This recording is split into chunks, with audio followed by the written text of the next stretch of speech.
This training is about, we are conducting a 2-day training, like you said. This training is about two specific components. We are having the first session of this training is about gender-based violence and SRHR, sexual reproductive health and rights. And we are also, the next one is going to fall on gender mainstreaming and local governance.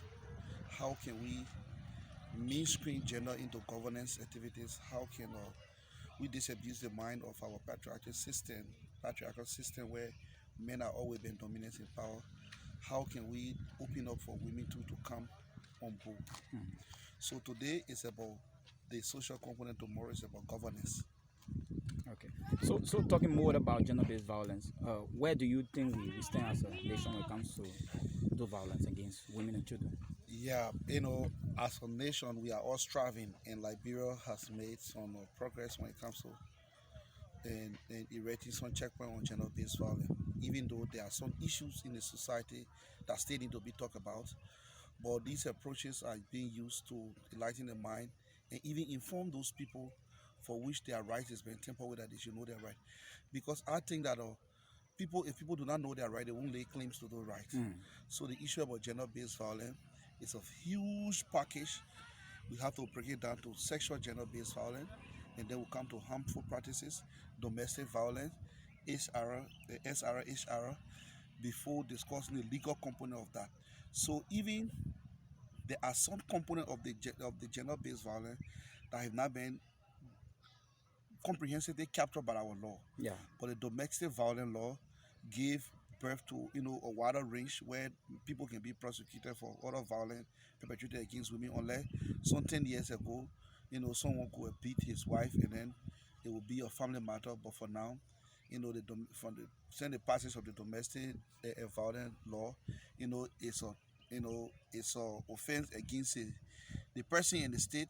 So I think that we are trying. We have our laws. What we need to do is to strengthen the implementation component. The implementation component, we cannot implement it if people are not aware of the laws, because there are even some law enforcers that are not aware of the law based on our own experience. So what we are doing, our organization for this program is being sponsored by Medical Liberia, one of the EU Spotlight program. So we are going to do this for gender-based violence, and then tomorrow we are going to mainstream gender into county development, agenda setting, county setting, and local governance. So let's look at the participants. How many are they, and what have been some of the things you've been saying, especially for today's section, your testimonies? For today's section, our testimony have been overwhelming. From the onset of the program, the superintendent was here, and we're very happy for her presence. And in her opening remarks, she said that a lot of violence have been perpetrated against women, and we need to take more action now than talking. But going into the program, going to the training itself, there are people that are not even aware of certain components of violence that have been perpetrated against them.